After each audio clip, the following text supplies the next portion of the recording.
Welcome back to Bible and Blues. We're going to start another review cycle. We're doing Emerald City right now, which is great. I also wanted to do Taboo. It was a really neat show. The commercials for it were really good. For it, I'm a little behind. I know we're 2 weeks in.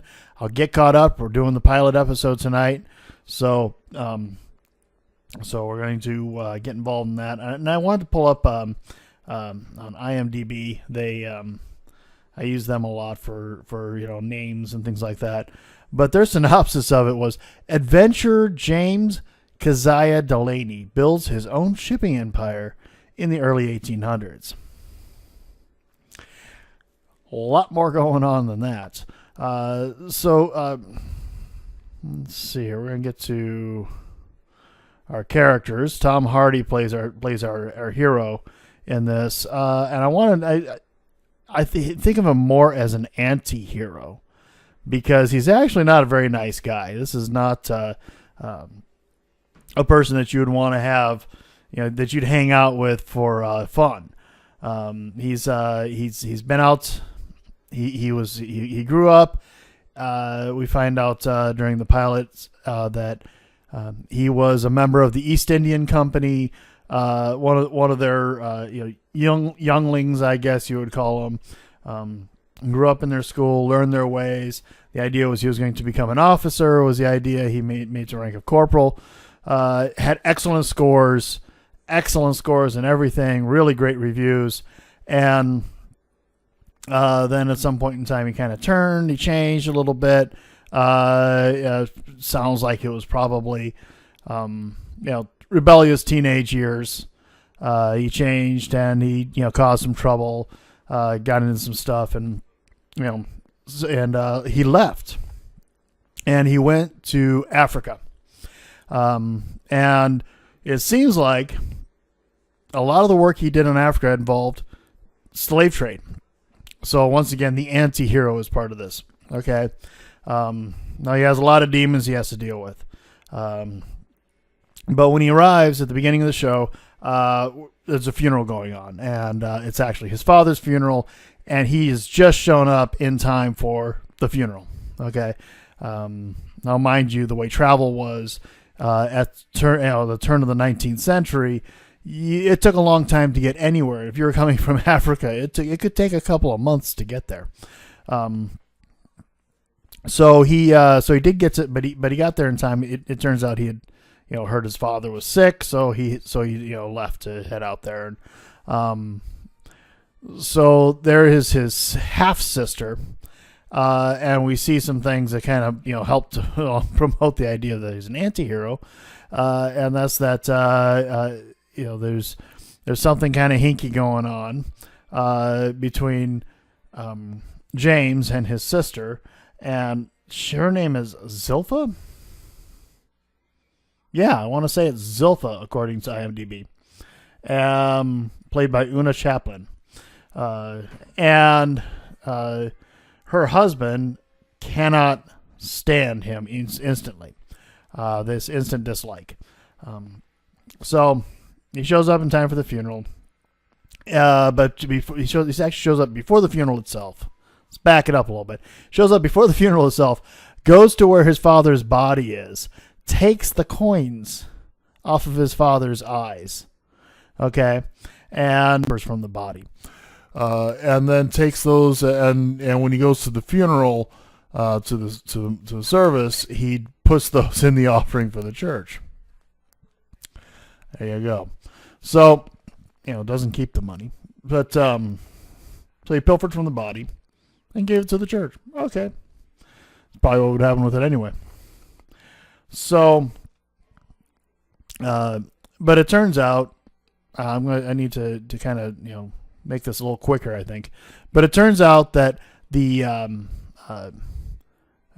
inheritance all goes to him. Now, his sister had been working out a deal with the East India Company to sell a plot of land that their father had owned called Nootka Sound. Okay. Unique fact about Nootka Sound, it actually does exist. It's about 2.5 hours north of where I live. Here, I'm south of Seattle. This is actually in the Vancouver, British Columbia area, is where it actually is. The Nootka Sound is there, and off of Vancouver Island. It's in that area. So it's a really beautiful area. Yeah, really rocky. The coastline up there is like that. Been up there a couple of times. Really beautiful though. Definitely.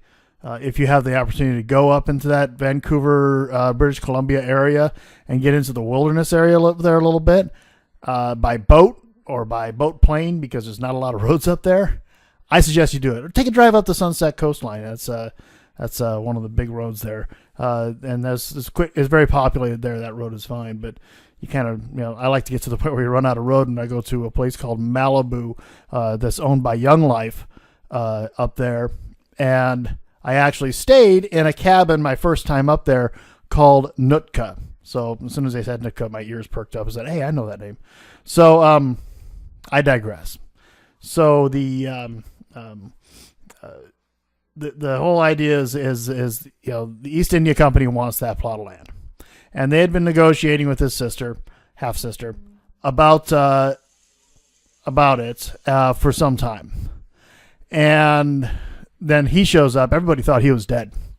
So now he has the inheritance. Sister has no right to it. Her husband's mad.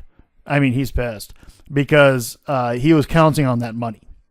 Okay, to kind of, I don't know how much it was, but it was enough to, make an upper middle class lifestyle happen, I guess. Whether he had it for business ideas or he was going to just squander it, who knows. So anyway, so somebody comes up to him, his father's lawyer, who is the executor of the will, immediately offers to try to draw papers to sell it. He knows about where the land is, and he's like, no, I'm not going to sell it. Turns out, we find out in the pilot episode here, his mother, our fearless leader's mother was actually bought by his father as part of the deal for Nootka Sound. So she was a Native American in that area, and so she was part of that, and she was part of the deal. We don't know anything about whether she was miserable, she hated it, she loved it. We have no idea at this point in time. Obviously, she's passed a while ago. Some of the things that we have happening is that throughout the show, we're seeing he's having hallucinations of some kind, or he's seeing things. Now, whether they're hallucinations or he's in contact with, if he has some sort of, ability or ESP or clairvoyance or whatever you want to call it, we don't know yet. So we see evidence of his past guilt as working on a slaver ship comes into his head at one point in time. So anyway, after the funeral, he has his body, has grave robbers dig up his father's body because he can't just have it exhumed.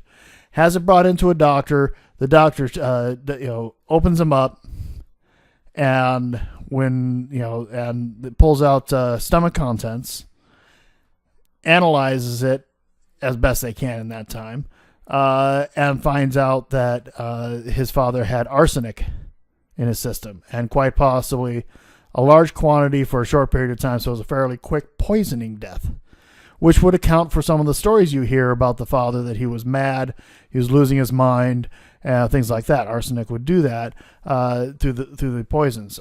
So now we know his father was poisoned, so he knows that, and we know why too, because it turns out he's a really smart guy. So he goes to the East India Company headquarters there in London, and because they're making an offer for the land for Nootka Sound. And he's refusing, and he explains, he shows that he's not as dumb as they think. And he explains how he realizes that is going to be a prime piece of real estate, when the war between, U.S. and England is over, and he's aware that the peace talks are on the way, are happening, and then afterwards the Canadian border is going to be decided upon. And at that point in time, that land is going to be a prime port area for getting to China.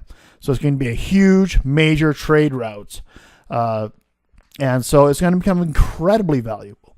So he doesn't want to sell, and they try to push him, and he's not going to be pushed. Now, bear in mind, his father didn't sell, and his father was killed. He was poisoned through arsenic. So that's kind of the gist of the first part. We do see some signs that maybe he's either not mentally stable or he has visions. Okay, so frequently we see certain things that kind of give indications. Perhaps he's not mentally stable. So anyway, a lot of people will tell you that if somebody is having visions, they could be true visions, but they're not mentally stable, and that's why they're able to have visions. I don't know. Yeah, I'm not here to argue that point. This is a show we're just doing, right? So we also find out that he actually has a son, and he left the son in the Kelson a farmer on the outskirts, just outside of London. And the guy finds him and is feeling pretty bitter because the guy never got any money to help take care of the kid. And he's been taking care of the kid for 10 years and never received a dime in support. Can't really blame him for being mad. So our hero goes, says, okay, we're going to get some money, and we'll have something. And then he shows up with the money himself, and he wants to see the boy, but he doesn't want to talk to him. So he realizes, and he says he's not fit for children, to be in the presence of children. So in other words, he knows he's pretty messed up. So anyway, what else? Oh, this is really cool. So I see a lot of Game of Thrones ish stuff happening here. Some people mentioned Emerald City could have that potential for the Game of Thrones thing. I think this has a stronger potential for the Game of Thrones depth of history. Even though Game of Thrones isn't historic, and this really isn't quite historic either, but it's dealing with things of history. So he goes to his father's old offices because apparently his father made his money in shipping, but in the last years, he'd neglected it, pretty much fallen apart. There was no money.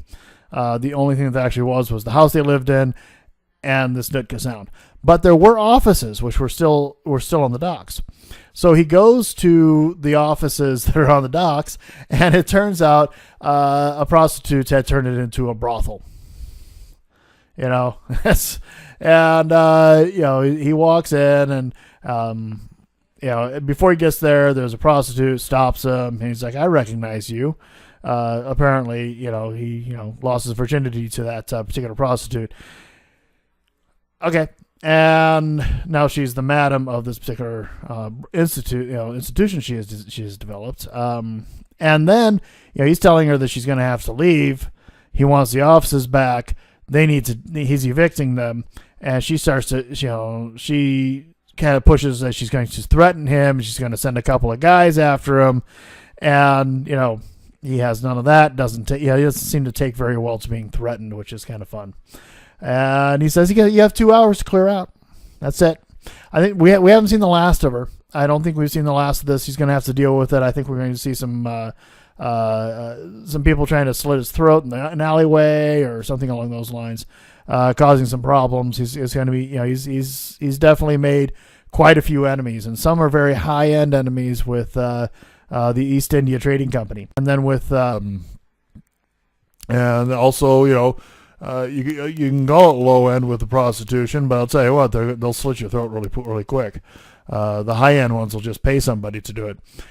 So rambling on here. I think we're probably covered most of the action happening in episode 1, in the pilot episode. I do have another one to catch up. I have one more episode to catch up. We'll do that in a couple of days. Stay tuned. We're going to be doing Emerald City on late Friday night. We'll watch Emerald City, and I'll do a review on that after the episode airs. So stay tuned for that, people. What else is happening? I'm going to eat dinner, and I'm going to practice guitar. It's 8:30. I still haven't eaten dinner, so my family's getting hungry. They're not complaining too hard yet. So God bless. We'll talk to you later. Enjoy yourselves. We'll be reviewing episode 2 here in another day or two. And I need to get some music out to you guys too. Y'all take care.